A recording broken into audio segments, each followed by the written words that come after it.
ಇವತ್ತು ಒಳ್ಳೆ ದಿನ ಅಲ್ಲ, ಶುಭ ಕಾರ್ಯಕ್ಕಂತೂ ಸ್ವಲ್ಪನೂ ಒಳ್ಳೇದಲ್ಲ. ನಾಳೆ ಒಳ್ಳೆ ದಿನ, ಈ ಕೆಲಸನ ನಾಳೆಗೆ ಮುಂದೂಡೋದು ಒಳ್ಳೇದು.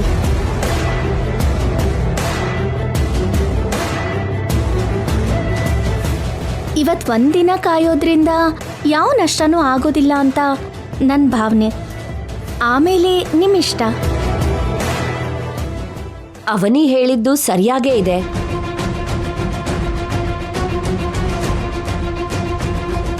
ಏಕಾದಶಿ ದಿನ ನೀನೀ ಮನೆ ಜವಾಬ್ದಾರಿ ಜೊತೆಗೆ ಈ ಬೀಗದ ಕೈನ ಸ್ವೀಕರಿಸೋದು ಶ್ರೇಯಸ್ಕರ. ಅಷ್ಟೇ ಅಂತೀರಾ? ಇಂಥ ವಿಷಯಗಳಲ್ಲಿ ಅಮ್ಮನಿಗೆ ಹಠ ಜಾಸ್ತಿ ಕೃಷ್ಣ. ಅದಕ್ಕೆ ಅಣ್ಣ, ಎಲ್ಲರೂ ಮರ್ತು ಹೋದ್ರು ಅವನಿ ಹೀಗೆ ನೆನ್ಪು ಮಾಡ್ತಾನೆ ಇರ್ತಾಳೆ. ಥ್ಯಾಂಕ್ಸ್ ಅವನಿ. ನಾಳೆ ಕೊಡ್ತೀನಿ ಬಿಡಮ್ಮ. ಸರಿ ಅತ್ತೆ. ಅತ್ತೆ, ನಿಮ್ ಮಗ ನಿಮ್ ಹತ್ರ ಏನೋ ಕೇಳ್ಬೇಕು ಅಂತಿದ್ದಾನೆ. ಏನಪ್ಪ? ಏನಿಲ್ಲಮ್ಮ, ಲಾವಣ್ಯ ತುಂಬಾ ದಿನದಿಂದ ನೆಕ್ಲೆಸ್ ತಗೋಬೇಕು ಅನ್ಕೋತಿದ್ದಾಳೆ. ನಮಗೆ ಸ್ವಲ್ಪ ದುಡ್ಡು ಬೇಕಿತ್ತು. ಒಂದು 10 ಲಕ್ಷ ಆಗತ್ತೆ. 10 ಲಕ್ಷನಾ? ಹೌದು, ಅದು ಡೈಮಂಡ್ ನೆಕ್ಲೆಸ್.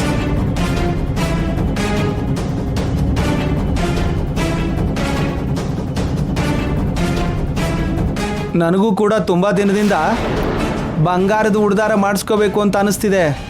ಅದೇ ಕೈಯಿಂದ ನನಗೊಂದು 5-6 ಲಕ್ಷ ಕೊಟ್ರೆ. ಅಣ್ಣ, ಮೊದ್ಲು ನಮ್ ವಿಷಯ ಮುಗಿಲಿ. ಅತ್ತೆ, ನೀವೇನು ಯೋಚಿಸ್ತಿದ್ದೀರಾ? ನಾಳೆ ಮನೆ ಬೀಗದ ಕೈನ ನಿಹಾರಿಕಾಗೆ ಕೊಡ್ತಾ ಇದ್ದೀನಿ. ಅದಕ್ಕೆ ಇನ್ನೇನಾದ್ರೂ ಅವಳ ಕೈಯಿಂದಾನೇ ತಗೋಬೇಕು.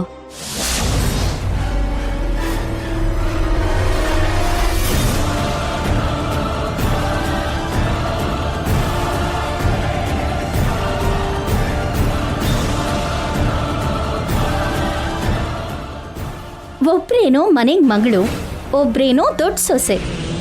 ನೀವಿಬ್ರು ಇರ್ಬೇಕಾದ್ರೆ ಯಜಮಾನಿಕೆ ನಿಹಾರಿಕಾಗೆ ಹೋಗ್ತಿದೆ.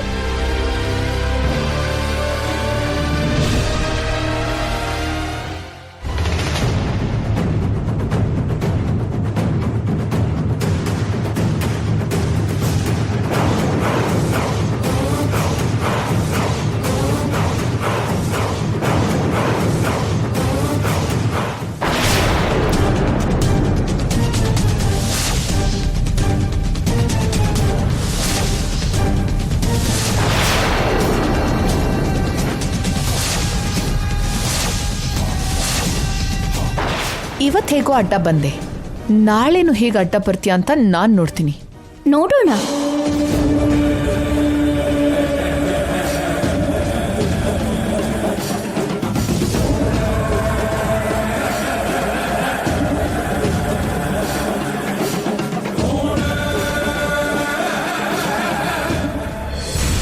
ಸೊಸೆ ನೀನ್ ಮೆರೆಯೋದು ಎಷ್ಟು ದಿನಾನೇ ಅಂದ್ರೆ, ನನ್ನ ಅತ್ತೆ ನನ್ನ ಯಜಮಾನ್ಕಿನ ವಾಪಸ್ ತಗೊಳ್ಳೋ ತನಕ ಅನ್ಲಂತೆ ಒಂದ್ ಸೊಸೆ. ನನ್ ಬದುಕಿಗೆ ದೊಡ್ಡ ಸೊಸೆ ಅನ್ನೋ ಗೌರವ ಹೇಗೂ ಇಲ್ಲ. ಕನಿಷ್ಠ ಒಂದು 10 ಲಕ್ಷ ರೂಪಾಯಿ ಆದ್ರೂ ಕೇಳಿ ತಗೊಳ್ಳೋಣ ಅಂದ್ರೆ ಆ ಅದೃಷ್ಟ ಕೂಡ ನನಗಿಲ್ಲ. ಜೊತೆಗೆ ಆ ಯಜಮಾನ್ಕೆ ಬೀಗದ ಕೈನ ನಿಹಾರಿಕಾ ಕೈಗೆ ಕೊಡ್ತಾರಂತೆ. ನಾವೇನೋ ಅವಳ ಹತ್ರ ಕೇಳಿ ತಗೋಬೇಕಂತೆ. ಎಂತ ಜೀವನ ಆಗೋಯ್ತು ನಂದು. ಆಸ್ತಿನೆಲ್ಲ ನಿಹಾರಿಕಾ ಕೃಷ್ಣ ಏನಾದ್ರೂ ತಗೊಂಡ್ರು ಅಂದ್ರೆ ನಾವೆಲ್ಲ ಬೇಡ್ಕೊಂಡು ತಿನ್ಬೇಕಾಗತ್ತೆ. ಬೆಳಿಗ್ಗೆ ಎದ್ದಾಗಿಂದ ರಾತ್ರಿ ಮಲ್ಕೊಳ್ಳೋವರೆಗೂ ನೀವೆಲ್ಲರೂ ನಿಹಾರಿಕಾ ಸುತ್ತ ಬಾಲದ ಹಾಗೆ ತಿರುಗ್ತಾ ನಿಹಾರಿಕಾ ಭಜನೆ ಮಾಡ್ತಿದ್ರಿ. ನಿಹಾರಿಕಾ ಯಾವ ಹಾಡು ಹಾಡ್ತಾಳೋ ಆ ಹಾಡಿಗೆ ನೀವು ಕೋರಸ್ ಹಾಡ್ತಿದ್ರಿ. ಅದಕ್ಕೆ ನಿಮ್ಮೆಲ್ರಿಗೂ ಅವಳು ಪಂಗನಾಮ ಹಾಕ್ಬೇಕು ಅಂತ ನೋಡ್ತಾ ಇದ್ದಾಳೆ. ನನ್ ಜೊತೆಗೆ ನೀನು ಕೂಡ ಇದೆಯಾ ಅಲ್ವಾ? ಅದೇನೋ ನಿನಗೋಸ್ಕರ ನನಗೆ ತಪ್ಪಲಿಲ್ಲ ಅಷ್ಟೇ. ನಿಹಾರಿಕಾ ವಿಷಯದಲ್ಲಿ ನಾನು ಮೊದಲಿಂದನೂ ಹುಷಾರಾಗೇ ಇದ್ದೀನಿ. ಆದರೂ ನಿಹಾರಿಕಾಗಂದು ಏನು ಲಾಭ? ಮನೇಲಿರೋರೆಲ್ಲ ಅವಳಿಗೆ ಸಪೋರ್ಟ್ ಮಾಡಿದ್ದಕ್ಕೆ ಅವಳ ಆಟ ಹಾಕಿ ಸಾಕ್ತಿದೆ. ನಾನು ವೇದವತಿ ಮನೆಯಲ್ಲಿ ದೊಡ್ಡ ಸೊಸೆ.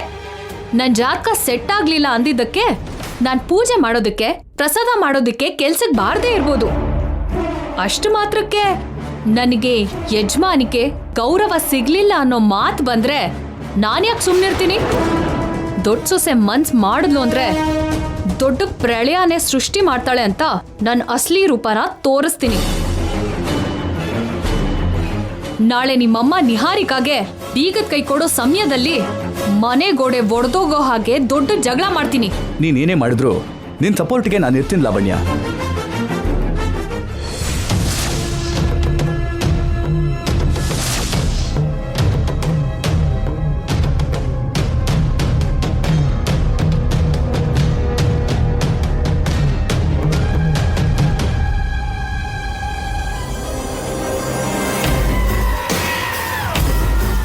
ಏಯ್, ನಿನ್ನ ಹೆಸರೇನೋ?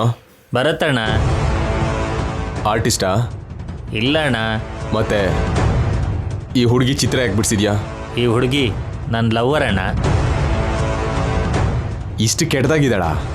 ಅಣ್ಣ, ನನ್ನ ಲವರ್ ಚಂದವಾಗಿ ಸುಂದರವಾಗಿದ್ದಾಳಣ್ಣ. ನೀನು ಜೈಲೊಳಗಡೆ ಯಾಕೋ ಬಂದೆ? ನನ್ನ ಫೋನ್ ಎತ್ತಿಲ್ಲ ಅಂತ ನಾನು ಅವಳನ್ನು ಬೆದರಿಸ್ದೆ. ಅವಳು ಜೋರಿದ್ದಾಳೆ. ಅಟೆಂಪ್ಟ್ ಟು ಮರ್ಡರ್ ಕೇಸ್ ಹಾಕಿ ನನ್ನನ್ನು ಜೈಲಿಗೆ ಹಾಕಿದಾಳಣ್ಣ. ಫೋನ್ ರಿಸೀವ್ ಮಾಡೋದು ಬಿಟ್ಲು ಅಂದರೆ ನಿನ್ನ ಗಾಡಿ ಹತ್ತೋದನ್ನ ಬಿಟ್ಟು ಬೇರೆ ಅವನ ಕಾರ್ ಹತ್ತುತ್ತಾಳೆ ಅಂತ ಅರ್ಥ. ಅಣ್ಣ, ನನ್ನ ಲವರ್ ಬಗ್ಗೆ ತಪ್ಪಾಗಿ ಮಾತಾಡಬೇಡ. ಲವರ್ ಅಂತ ನಿನ್ನ ಮಗನೇ. ಏಯ್, ಬರ ಕಡೆ. ಅಣ್ಣ ಅಣ್ಣ ಅಣ್ಣ ಅಣ್ಣ ಅಣ್ಣ ಬಿಡೋಣ. ಅಣ್ಣ ಅಣ್ಣ ಅಳಿಸ್ಬೇಡ ಅಣ್ಣ, ಪ್ಲೀಸ್ ಅಣ್ಣ. ಅಣ್ಣ ಅಣ್ಣ ಅಣ್ಣ ಅಳಿಸ್ಬೇಡ ಅಣ್ಣ, ಪ್ಲೀಸ್ ಅಣ್ಣ, ಪ್ಲೀಸ್ ಅಣ್ಣ. ಏನಣ್ಣ ಹಿಂಗೆ ಮಾಡಿಬಿಟ್ಟೆ? ಏಯ್, ತಲೆ ಕೆಟ್ಟವನೇ. ಇವಾಗ್ಲೂ ನಿನಗೊಂದು ಕ್ಲಾರಿಟಿ ಬರಲಿಲ್ಲ ಅಂತಂದ್ರೆ ನೀನ್ ಕೂಡ ನನ್ನ ಹಾಗೆ ಆಗೋಗ್ತೀಯ ಕಣೋ. ಅಂದವಾಗಿದ್ದಾಳೆ ಅಂತ, ಅಮಾಯಕಿ ಥರ ಇದ್ದಾಳೆ ಅಂತ ಎಲ್ಲರೂ ಹುಡುಗಿರ ಹಿಂದೆ ನಾಯಿ ಥರ ತಿರುಗ್ತಾರೆ. ಹುಡುಗಿರೆಲ್ಲರೂ ಒಳ್ಳೆಯವರಲ್ಲ ಕಣೋ. ಕೆಲವ್ರನ್ನ ನಾವು ನಂಬಲೇಬಾರ್ದು. ನನ್ನ ಲೈಫ್ನೇ ಒಂದು ಎಕ್ಸಾಂಪಲ್ ಆಗಿ ತಗೋ. ನಾನು ದುಬೈಲ್ ಚೆನ್ನಾಗಿ ಸೆಟ್ಲ್ ಆಗಿದ್ದೆ. ಬೇಕು ಅನ್ಕೊಳ್ಳೋ ಎಣ್ಣೆ ಕುಡಿತಿದ್ದೆ. ಸಿಕ್ಕದವಳ ಜೊತೆ ತಿರುಗ್ದೆ. ಅಕ್ಕನ ಮಗಳನ್ನ ಮದುವೆ ಆಗೋಣ ಅಂತ ಇಂಡಿಯಾಗೆ ಬಂದೆ. ಆ ಅಕ್ಕನ ಮಗಳೇನೋ ಕಳ್ಳ ಜಾತಕದಿಂದ ಮತ್ತೊಂದು ದೊಡ್ಡ ಮನೆಗೆ ಸೊಸೆ ಆಗ್ಬೇಕು ಅಂತ ನೋಡ್ತಿದ್ದಾಳೆ. ಹೋಗ್ಲಿ, ಅಕ್ಕನ ಮಗಳನ್ನ ಬಿಟ್ಟು ನನಗಿಷ್ಟ ಆದವಳನ್ನ ಮದುವೆ ಆಗೋಣ ಅಂತ ಅನ್ಕೊಂಡ್ರೆ ಆ ಅವಕಾಶ ಕೂಡ ಇಲ್ಲ. ಸೊ ಇಬ್ರು ಹುಡುಗಿರಿಂದ ನನ್ನ ಜೀವನ ಸರ್ವನಾಶ ಆಗೋಯ್ತು ಕಣೋ. ಅದಕ್ಕೆ ಬೆಂಕಿ ತಂಟೆಗೆ ಹುಡುಗಿರ್ ತಂಟೆಗೆ ಹೋಗ್ಬಾರ್ದು.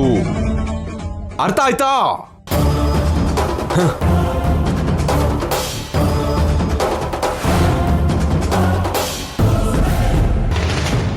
ನಾನು ಇಲ್ಲಿಂದ ಹೊರಗಡೆ ಹೋಗೋ ದಾರಿ ಸಿಕ್ಕರೆ ನಿಹಾರಿಕನ ಭಯಪಡಿಸಿ ಚಿತ್ರಹಿಂಸೆ ಕೊಟ್ಟು ಸಾಯಿಸ್ತೀನಿ.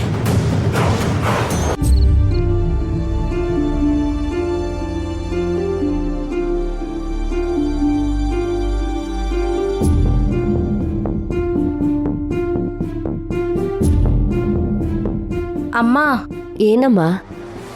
ಇವರೇನೋ ಕೇಳ್ಬೇಕಂತಿದ್ದಾರೆ. ನೀನ್ ಶುರು ಮಾಡ್ತೀನಂತ ಹೇಳಿ ನನ್ನ ಮುಂದೆ ತಳ್ತಿದ್ಯಲ್ಲ, ಯಾಕೆ? ಏನ್ ಗುಸುಗುಸು ಅಂತಿದ್ದೀರಾ? ಏನ್ ಕೇಳ್ಬೇಕು ಅಂತಿದ್ದೀರೋ ಕೇಳಿ ಪೃಥ್ವಿರಾಜು. ನಾಳೆ ನೀವು ನಿಹಾರಿಕಾ ಕೈಗೆ ಬೀಗದ ಕೈ ಕೊಟ್ಬಿಟ್ರೆ ನಮ್ಮ ಪರಿಸ್ಥಿತಿ ಏನು ಅಂತ. ಏನಾಗುತ್ತೆ? ಇವಾಗ ಹೇಗಿದ್ದೀರೋ ಅವಾಗ್ಲೂ ಹಾಗೆ ಇರ್ತೀರಾ?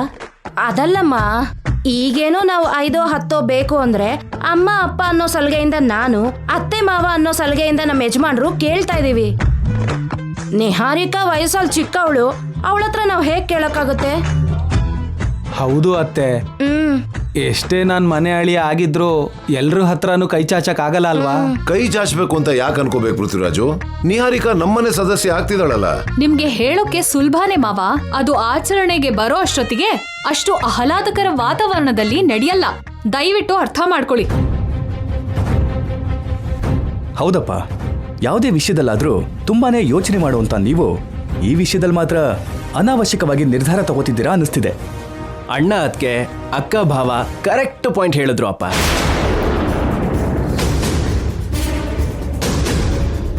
ನಾನು ಅವನೇ ಆದ್ರೆ ಚಿಕ್ಕವರು, ನಮಗೆ ಯಾವುದೇ ಫೀಲಿಂಗ್ಸ್ ಇರಲ್ಲ. ದೊಡ್ಡವ್ರ ಹತ್ರ ಬಂದಾಗ ಸಮಸ್ಯೆ ಆಗತ್ತೆ. ಈ ವಿಷಯ ಹೊರಗಡೆ ಜನರಿಗೆ ಗೊತ್ತಾಯ್ತು ಅಂದ್ರೆ ಮನೇಲಿ ದೊಡ್ಡವರಾಗಿರೋ ವೇದವತಿ ಪ್ರಸಾದ್ ರಾವ್ ಅವ್ರು ಇರ್ಬೇಕಾದ್ರೆ ನಿನ್ನೆ ಮೊನ್ನೆ ಬಂದಿರೋ ನಿಹಾರಿಕಾಗೆ ಅಂತ ಜವಾಬ್ದಾರಿನ ಕೊಡೋದೇನು ಅಂತ ನಮ್ಮ ಮುಖದ ಮೇಲೆ ಕೇಳ್ತಾರೆ. ಹೌದು ನೋಡಿ, ಯಾರಿಗೂ ಯಾವ ತೊಂದರೆನೂ ಆಗದೆ ಇದ್ದ ಹಾಗೆ, ಯಾರಿಗೂ ಅನ್ಯಾಯ ಆಗದೆ ಇರೋ ಹಾಗೆ ನಾವು ನೋಡ್ಕೋತೀವಿ. ನೀವು ಅನವಶ್ಯಕವಾಗಿ ಚಿಂತೆ ಮಾಡಬೇಡಿ. ಬೀಗನ ನಾಳೆ ಅಲ್ಲ ಅಂದ್ರು ಇನ್ನೊಂದು ದಿನ ಆದ್ರೂ ಕೊಡ್ಲೇಬೇಕಾಗುತ್ತೆ. ಅದು ಅಲ್ಲದೆ ನಾವು ನಿಹಾರಿಕಾ ಅವ್ರ ಪೇರೆಂಟ್ಸ್ ಬಗ್ಗೆ ಕೂಡ ಯೋಚನೆ ಮಾಡ್ಬೇಕಲ್ಲ. ಹೋದ್ಸಲ ನಿಂತೋದಾಗೆ ಈ ಸಲನೂ ಮದುವೆ ನಿಂತೋದ್ರೆ ನಮ್ಮ ಪರಿಸ್ಥಿತಿ ಏನು ಅಂತ ಅವರು ಯೋಚನೆ ಮಾಡ್ತಾರೆ. ಆ ಮನೆ ಹೆಣ್ಮಗಳಾದ್ರೆ ಒಂಥರ, ನಮ್ಮನೆ ಹೆಣ್ಮಕ್ಳಾದ್ರೆ ಇನ್ನೊಂಥರನಾ? ಯಾರಾದ್ರೂ ಸರಿ, ನಮ್ಗೆಲ್ರೂ ಒಂದೇ ಅಲ್ವಾ? ಹೆಣ್ಣಿನ ತಂದೆ ತಾಯಿಗಳಿಗೆ ಭರವಸೆ ಕೊಡೋದಕ್ಕೋಸ್ಕರ ಆದ್ರೂ ನಿಹಾರಿಕಾಗೆ ಬೀಗದ ಕೈ ಕೊಡ್ಲೇಬೇಕು ಅಷ್ಟೇ. ಎಲ್ರೂ ಇಲ್ಲೇ ಇರ್ಬೇಕಾದ್ರೆ ಅವರಿಬ್ರು ಮೇಲೆ ಏನ್ ಮಾಡ್ತಿದ್ದಾರೆ? ಕಳ್ರಿಬ್ರು ಏನೋ ಯೋಚಿಸ್ತಿದ್ದಾರೆ ಅನ್ಸತ್ತೆ. ನಾವು ಇಷ್ಟೆಲ್ಲ ಹೇಳ್ತಿದ್ರು ನೀವು ಕೇಳ್ತಿಲ್ಲ. ಆಮೇಲೆ ನಿಮ್ಮಿಷ್ಟ. ಅತ್ತೆ, ನೀವೇನೋ ಮಾತಿಗೂ ನಿಹಾರಿಕಾನೇ ನಮ್ಮ ಕುಟುಂಬದ ಆಚಾರದ ಸಂಪ್ರದಾಯಕ್ಕೆ ವಾರಸ್ದಾರಳು ಅಂತ ಇದ್ದೀರಾ. ಈಗ ನೋಡಿದ್ರೆ ಅಮ್ಮನವ್ರ ದೀಪಕ್ಕೆ ಬತ್ತಿನ ಕೂಡ ನೀವೇ ಮಾಡ್ಕೊಳ್ತಾ ಇದ್ದೀರಾ. ಈ ತರ ಸಮಯದಲ್ಲಿ ಸಹಾಯ ಮಾಡೋದಕ್ಕೆ ನಿಹಾರಿಕಾ ಇರ್ಬೇಕಲ್ವಾ? ಪೂಜೆನೂ ನೀವೇ ಮಾಡಿ, ವ್ರತನೂ ನೀವೇ ಮಾಡಿ, ನಾಳೆ ಏಕಾದಶಿ ದಿನ ನಿಹಾರಿಕಾ ಬೀಗದ ಕೈನ ತಗೊಳ್ಳೋದಕ್ಕೋಸ್ಕರ ದೀಪಕ್ಕೆ ಬತ್ತಿನ ಕೂಡ ನೀವೇ ಮಾಡ್ತಾ ಇದ್ದೀರಾ. ನಿಹಾರಿಕಾಗೆ ಜವಾಬ್ದಾರಿ ಇರೋದು ಬೇಡ್ವಾ? ನೀವ್ ಅಭ್ಯಾಸ ಮಾಡಿದ್ರೇನೆ ಅಲ್ವಾ ನಿಹಾರಿಕಾ ಕಲ್ತ್ಕೊಳ್ಳೋದು. ಇಲ್ಲ ಅಂದ್ರೆ ನಿಹಾರಿಕಾಗೆ ಏನ್ ಬರತ್ ಹೇಳಿ? ಬಾವಾ, ನೀನೇನ್ ಹೇಳ್ತೀಯಾ? ಇಷ್ಟು ದೊಡ್ಡ ಪಾಯಿಂಟ್ ಹೇಳಿದ್ಮೇಲೆ ಶಬಾಷ್ ಅಂತ ಹೇಳ್ದೇನೆ ಇನ್ನೇನು ಹೇಳ್ತೀನಿ. ವೇದ, ಅವನಿಗೆ ಹೇಳಿದ್ದು ಚೆನ್ನಾಗೇ ಇದೆ. ನನಗೂ ಹಾಗೆ ಅನ್ನಿಸ್ತಿದೆ ರೀ. ಅಮ್ಮನಿಗೆ ಅನ್ಸಿದ್ಮೇಲೆ ಇನ್ಯಾಕ್ ತಡ? ತಕ್ಷಣ ಹೋಗಿ ಕೃಷ್ಣಣ್ಣನ ಆ ನಿಹಾರಿಕನ ಕರ್ಕೊಂಡ್ ಬಾ. ಸರಿ ಬಾವಾ.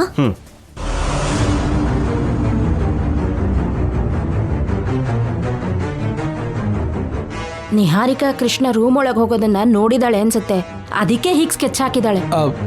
ನಮ್ಮಿಂದ ಹೇಗೂ ಆಗ್ತಿಲ್ಲ. ಅವನೇ ಆದ್ರೂ ಏನಾದ್ರೂ ಮಾಡ್ಲಿ ಬಿಡು. ಏನ್ ನಿಮ್ ಗುಸುಗುಸು? ನೀವು ಕೂಡ ಒಂದು ಬತ್ತಿ ಮಾಡಿ.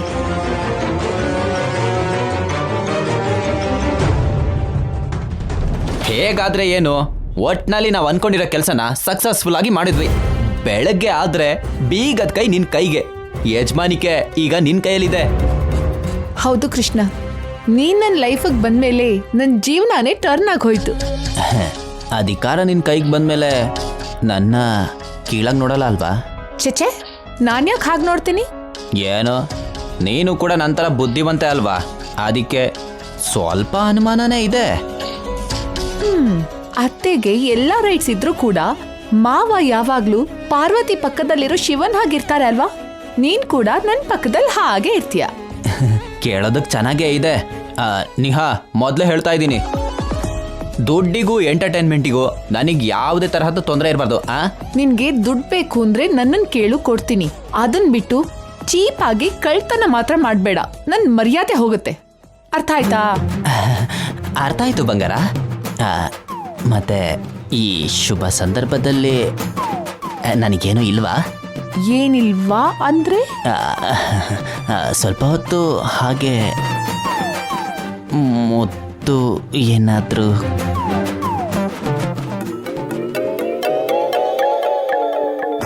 ಅಷ್ಟು ಮಾತ್ರ ತಾನೇ? ಅಲ್ಲಿವರೆಗೆ ಅವನಿ ಮನೇಲಿರೋವರೆಗೂ ಅದಕ್ಕಿಂತ ಮುಂದೆ ಹೋಗಕ್ಕಾಗಲ್ವಲ್ಲ. ಮೊದಲೇ ನಮಗೆ ಲೈಸೆನ್ಸ್ ಕೂಡ ಇಲ್ಲ.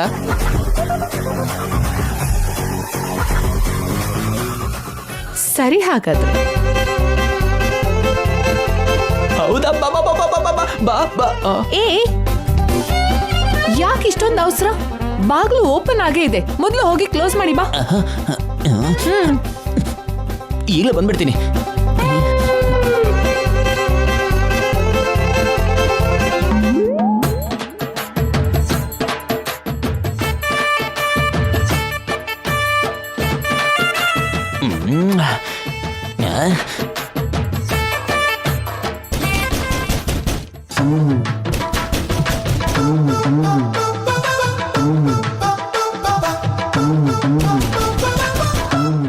ಅವನಿನ್ನೇ ಆಗಿರ್ತಾಳೆ.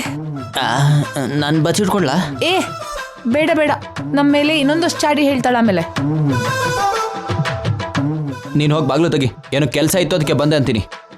ಬರಲಿ.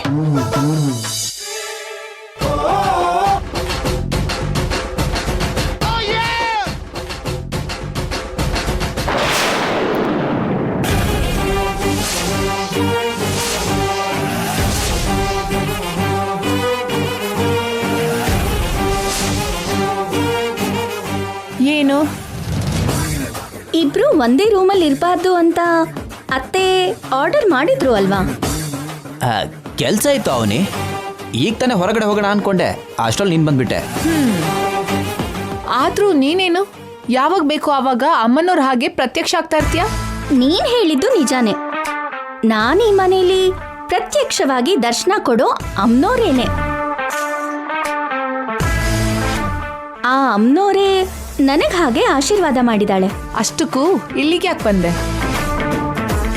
ಅತ್ತೆ ನಿಮ್ಮಿಬ್ರನ್ನು ಕರ್ಕೊಂಡ್ ಬರೋದಕ್ಕೆ ಹೇಳಿದ್ರು. ಯಾಕೆ? ಹೇಳ್ದೆ ಹೋದ್ರೆ ಬರಲ್ವಾ ನೀನು? ಏನೋ ಜನರಲ್ ನಾಲೆಡ್ಜಿಗೋಸ್ಕರ ಆ ಥರ ಕೇಳಿದ್ಲು ಅವನಿ. ನಿಹಾರಿಕಾಗೆ ಜನರಲ್ ನಾಲೆಡ್ಜ್ ಎಲ್ರಿಗಿಂತ ಜಾಸ್ತಿನೇ ಇದೆ. ಒಳ್ಳೆ ಜಾತಕ ಹೊಂದಿರೋ ಈ ಅದೃಷ್ಟವಂತೆ ನಾಳೆ ಏಕಾದಶಿ ದಿನ ಬೆಲೆ ಬಾಳೋ ಬೀಗದ ಕೈನ ಸ್ವೀಕರಿಸ್ತಾ ಇದ್ದಾಳಲ್ಲ, ಆ ಕಾರ್ಯಕ್ರಮಕ್ಕೆ ಸಂಬಂಧಿಸಿರೋ ಕೆಲಸಗಳು ಶುರುವಾಗಿದೆ. ಅದಕ್ಕೆ ಬರೋದಕ್ಕೆ ಹೇಳಿದ್ದಾರೆ. ಬನ್ನಿ. ಅವನಿ, ನೀನೊಂದು ಕೆಲಸ ಮಾಡಬೇಕು. ಏನ್ ಮಾಡ್ಬೇಕು ಅಂತ ಆಜ್ಞೆ ಕೊಡಿ ಭಾವನವ್ರೆ. ನೀನು ಮುಂದೆ ಹೋಗಿರೋ, ನಾವು ಸ್ವಲ್ಪ ಮಾತಾಡಬೇಕು. ನಾವು ಆಮೇಲೆ ಬರ್ತೀವಿ. ನೀನ್ ಬಾ. ಅಯ್ಯೋ ಬಾವಾ, ನಾವು ಎಲ್ಲಿದ್ವಿ? ನಿನ್ ಕಣ್ಣಿಗೆ ಅವನಿ ಹೇಗೆ ಕಾಣಿಸ್ತಿದ್ದಾಳೆ? ನಿನ್ ಕಣ್ಗೆ ಅವನಿ ಅಷ್ಟೊಂದು ಅಮಾಯಕಿ ತರ ಕಾಣಿಸ್ತಿದ್ದಾಳ?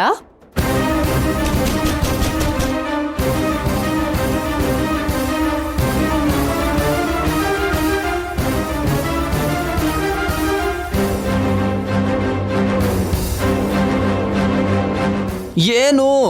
ಬನ್ನಿ. ಆಮೇಲೆ ಬರ್ತೀವಂತ ಹೇಳ್ದೆ ಅಲ್ವಾ? ಆಗಲ್ಲ, ಈಗ್ಲೇ ಬರ್ಬೇಕು. ಯಾಕೆ ಎಷ್ಟು ಹಠ ಅವನಿ? ಅತ್ತೆ, ಕೃಷ್ಣ ಬಾವಾ. ಏನವನಿ? ಕೃಷ್ಣ ಭಾವನವರೇ ನಡೀರಿ. ಬರ್ತಿದ್ದೀವಿ ಅಮ್ಮ.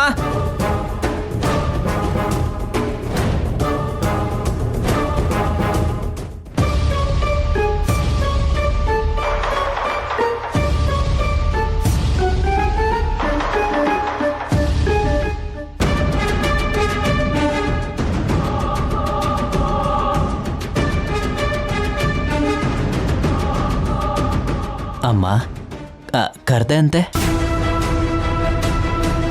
ಏನ್ ಮಾಡ್ತಿದ್ರಿ?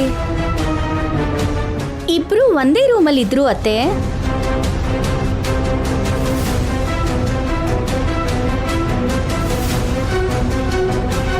ಇಬ್ರು ಒಂದೇ ರೂಮಲ್ಲಿ ಇರಬೇಡಿ ಅಂತ ಹೇಳಿದ್ದೆ ಅಲ್ವಾ? ಕೃಷ್ಣ ಏನೋ ಮಾತಾಡ್ಬೇಕು ಅಂತ ಆಗಷ್ಟೇ ಬಂದ್ರು ಅತ್ತೆ. ಅಷ್ಟರಲ್ಲಿ ಅವನಿ ಬಂದು ಕರ್ಕೊಂಡು ಬಂದ್ಲು. ಅಮ್ಮ, ಏನು ಎಲ್ಲರೂ ಗುಡಿ ಕೈಗಾರಿಕೆ ಹಾಗೆ ಕೆಲಸ ಮಾಡ್ತಿದ್ದೀರಲ್ಲ? ಅಷ್ಟಕ್ಕೂ ಯಾಕೆ ಬರಕ್ ಹೇಳಿದ್ರಿ ಅತ್ತೆ? ನಾವೇನ್ ಮಾಡ್ಬೇಕು? ಕಾಣಿಸ್ತಿಲ್ವಾ? ಬತ್ತಿ ಬತ್ತಿ ಮಾಡಬೇಕು. ಬತ್ತಿನ ಬತ್ತಿನ ಅಂತ ಅಷ್ಟು ಒತ್ತಿ ಹೇಳೋ ಅಗತ್ಯ ಇಲ್ಲ. ಇಲ್ಲಿ ಕಾಣಿಸ್ತಿದೆ ಅಲ್ವಾ? ಮನೆ ಜವಾಬ್ದಾರಿನ ತಗೊಳ್ಳೋರು ಬತ್ತಿನ ಮಾತ್ರ ಅಲ್ಲ, ಭಕ್ತಿನಲ್ಲೂ ಮುಳುಗ್ ತೇಲ್ಬೇಕು. ತಮ್ಮ, ನೀನು ಹೇಳ್ತಿರೋದಕ್ಕೆ ಅರ್ಥ ಏನು? ನಾನು ಮತ್ತೆ ನಿಹಾರಿಕಾ ತಿನ್ನೋದಕ್ಕೆ ಬಿಟ್ಟು ಬೇರೆ ಯಾವ ಕೆಲಸಕ್ಕೂ ಬರಲ್ಲ ಅಂತನಾ? ಅಯ್ಯಯ್ಯೋ, ನಾನು ಆ ಉದ್ದೇಶದಲ್ಲಿ ಹೇಳಲಿಲ್ಲ ಅಣ್ಣ. ಹಾಗೆ ಹೇಳ್ದಾಗಿದೆ ಕಣೋ. ಟಾಪಿಕ್ನ ಡೈವರ್ಟ್ ಮಾಡಬೇಡಿ. ಅತ್ತೆ, ನೀವು ಹೇಳಿ. ನನ್ನ ಜವಾಬ್ದಾರಿನ ಸ್ವೀಕರಿಸೋರು ಆಚಾರ ಸಂಪ್ರದಾಯಗಳನ್ನ ಪಾಲಿಸಲೇಬೇಕು. ಇಂಥ ಕೆಲಸಗಳಲ್ಲಿ ಮುಂದೆ ಇರಬೇಕು. ಕೃಷ್ಣ, ನೀನು ನಿಹಾರಿಕಾಗೆ ಹತ್ತಿ ಕೊಡ್ತಾ ಇರು. ನಿಹಾರಿಕಾ ಬತ್ತಿ ತಯಾರು ಮಾಡ್ತಾ ಇರ್ತಾಳೆ. ಮೊದಲೇ ಗುಳ್ಳೆ ನರಿಗಳು, ನಾವು ಬತ್ತಿ ಮಾಡೋದಂದ್ರೇನು? ಯಾಕೆ ಹಾಗೆ ನೋಡ್ತಿದ್ದೀರಿ? ಬನ್ನಿ ಕೂತ್ಕೊಳ್ಳಿ. ನಡಿ ನಿಹಾರಿಕಾ.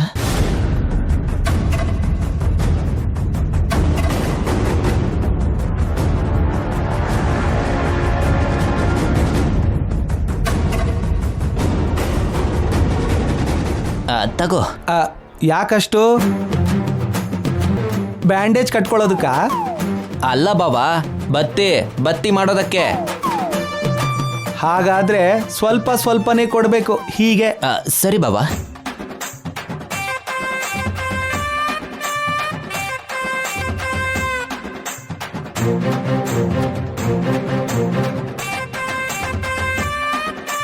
ಕೋಳಿ ಕತ್ತು ಮುರಿದಾಗಿ ಏನು ಹಾಕಿ ತಿರುಗಿಸ್ತಿದ್ಯಾ? ಸ್ವಲ್ಪ ಮೃದುವಾಗಿ ಮಾಡು ನಿಹಾರಿಕಾ. ಸರಿ ಪೃಥ್ವಿರಾಜ್ ಅವರೇ.